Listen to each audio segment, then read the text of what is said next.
Assalamualaikum geng ya, kita mengulas fakta mengenai pendapatan TKI di Malaysia, berbagai pekerjaan ya geng ya.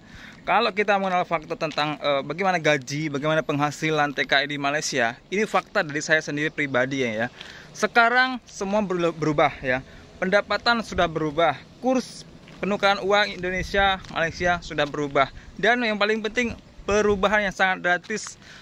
Kebutuhan pokok ya, pengeluaran yang kita ingin keluarkan seperti kebutuhan kita sehari-hari sangat-sangat membedakan sekarang dari yang dahulu ya.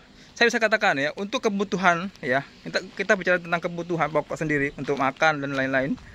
Makan pada di 2 tahun silam itu saya makan untuk kebutuhan pokok seperti makan ya, perlengkapan makan lah, dapur lah ya, itu saya lebih kurang tidak habis dari 1 juta ya per bulan, 1 juta rupiah per bulan. Namun ketika tahun ini itu sudah saya bisa menghabiskan 1.300.000 sampai 1.400.000 ya, dan itu bisa lebih.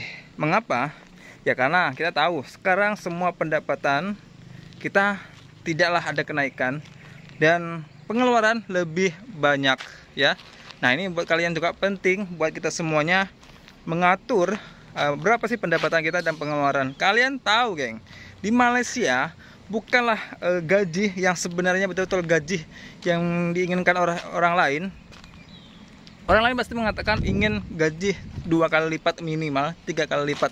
Tetapi pada hakikatnya, pada sebenarnya yang fakta yang terjadi, ada juga orang yang gajinya hanya 4 juta per bulan, 5 juta per bulan. Itu kotor geng ya. Untuk di Malaysia sendiri, kalau kita hitung-hitung antara Indonesia Malaysia, lebih kurang ya, mungkin lebih mungkin 1 juta ataupun 800.000 ya, kalau kita tentang UMR di Indonesia ya. UMR di Indonesia anggaplah 4 juta ya, anggaplah 4 juta. So kita gaji kita di sini 4.800.000, kita bulatkan 5 juta, so baru lebih 1 juta ya. Bedanya kita di Indonesia, kita di perantauan, ada batas-batasan yang perlu kita ketahui ya, yang perlu kita nggak lakukan dan lakukan ya. Di Indonesia pasti bebas, di Malaysia kita belum tentu bebas ya, belum tentu kita punya waktu banyak untuk beraktivitas seperti jalan-jalan dan lain-lain. Kita di sini betul-betul mau bekerja ya. Dengan gaji basic di 1.500 untuk saat ini ya, yang saya tahu saat ini 1.500 ya, tanpa ada lembur, itu seluruh Malaysia sama. So belum lagi kalian itu kotor ya, belum lagi kalau bicara tentang pengeluaran. Kayaknya nih orang nih, kayak saya kerja konstruksi, pengeluaran saya hanya di makanan ya. Beda dengan orang-orang pekerja kilang. Kalau pekerja kilang ada yang disediakan asrama secara gratis, ada yang asrama yang bayar, mungkin bayar air ataupun listrik ataupun api ya. So kalau saya sendiri pekerja konstruksi memang tidak ada bayar apa-apa, duduk, tidur, diam di situ saja, nggak harus ada bayaran tiap bulan, hanya makan sajalah, makan kita sendiri. Habis saya 1.400.000 ya, lebih kurang itulah maksimal seperti itu ya. Artinya kalau kita basic saja ya, kita kerja basic saja, karena jangan salah, kerja basic ini konstruksi ada juga geng ya, kerja basic mungkin 15, 16 seperti itu. Tapi kalau untuk kerja konstruksi yang saya tahu itu sudah hampir 17 ya. Nah itu geng ya. Jadi kalau kita bicara tentang basic 1.500, potong makan anggaplah 300 ringgit ya. 300 ringgit tinggal 1.200. 1.200 mungkinkah kalian setiap bulan nggak makan, nggak belanja yang mungkin buat kalian tuh sehat, nggak jalan-jalan, mungkin habislah 300, mungkin tinggal 900. Kalau kita cukup situ saja ya, cukup situ saja untuk makan 300, untuk mungkin beli makanan lain-lain itu 300, ataupun jalan-jalan tinggal 900. Kurs rupiah 3 juta. Cuma 3 juta geng ya. Bayangkan, cuma 3 juta kalian bisa nyimpen uang. Itu kalian belum pegang uang lagi ya. Kalian belum pegang uang lagi ya. Kalian belum pegang, nggak mungkin kalian kirim uang tapi kalian nggak megang uang gitu loh.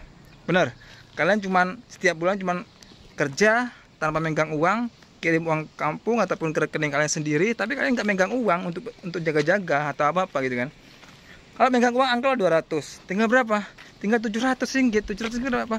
Barulah 2,5 juta, lebih kurang seperti itu ya. Itu geng ya. Jadi perhitungan ini sangat-sangat fakta saya katakan kepada kalian ya. Kalau kita bicara tentang basic 1.500 ya. Biasanya 1.500 untuk basic untuk pekerja-pekerja kilang ataupun pabrik ya. Tapi kebanyakan dari mereka yang saya tanya, mereka bisa mendapatkan 2.000 ke atas. Kenapa? Karena dia memang kerjanya banyak yang lembur sampai malam. Kadang yang hari Sabtu, hari Minggu yang dia kerja ada lemburan, dia mau bekerja, itulah ya. Jadi kalau kalian bekerja hanya mengandalkan waktu standar, jam-jam kerja standar kalian tanpa lembur, tanpa tambahan hari, memang matilah. Saya katakan memang kalian gak dapat apa-apa. 2,5 juta geng, kalian kirim kampung, teman ke rekening kalian simpan, sama aja geng. Lebih baik kerja di Indonesia, bener nggak? Tapi kembali lagi, daripada kita kerja ke Indonesia nggak ada penghasilan, ya makanya itu masih banyak orang yang ingin bekerja ke Malaysia dengan kemudahan pekerjaan, masuknya ataupun saat-saat itu tidak begitu rumit seperti di pekerja-pekerja di luar negeri yang lainnya. Oke, jadi untuk kita semuanya ya, kalau bisa di sini kita harus mengandalkan skill, mengandalkan lebihkan waktu kita kerja ya, buang jauh-jauh itu pikiran-pikiran untuk jalan-jalan lah, liburan ataupun belanja-belanja yang keperluan yang nggak penting, nggak perlu, kalian nggak pakai itu nggak usah kalian belanjakan ya, nggak usah kalian beli. Itu saya sendiri proyek konstruksi nggak pernah keluar kemana-mana geng. Paling kalau keluar mungkin sebulan sekali, itu pun sebulan sekali, bukan setiap bulan, nggak jarang. Mungkin kalau jalan-jalan ke KFC ataupun ke McDonald ataupun apa, ke tempat-tempat restoran lah, itu mungkin 2 bulan sekali, 3 bulan sekali, itu jarang geng. Bahkan kadang mau keluar ke kedai pun jarang, karena kita belanja memang langsung lori ataupun mobil itu datang ke tempat kerja kita. Jadi kita nggak perlu belanja sampai jauh-jauh gitu. Oke, nah itu geng ya. Jadi di sini hanya menguntungkan bagi orang-orang yang betul-betul di kotanya kalian itu UMR-nya kecil ya. Saya pernah lihat juga UMR ada yang 2,5 juta. Kalau kalian dengan gaji 5 juta masih dapat keuntungan geng, masih dapat keuntungan untuk kalian simpan. Jadi yang kerja di Malaysia ini, jaga pendapatan kalian dan cukupkan penghasilan jaga pendapatan kalian dan cukupkan saja untuk keperluan kalian. Gak usah foya-foya atau apa. Kita di sini merantau, bukan selamanya. Ya kalau selamanya di sini no problem, no comment. Oke? Nah, itu geng ya, hal penting yang buat kalian harus tahu semuanya tentang pekerja TKI Malaysia. Oke? Buat kalian yang silakan mau tanya-tanya, silakan komen ya. Saya jawab sesuai fakta apa yang terjadi dan apa yang saya rasakan. Oke? Terima kasih buat kalian semuanya. Salam support Indonesia Malaysia.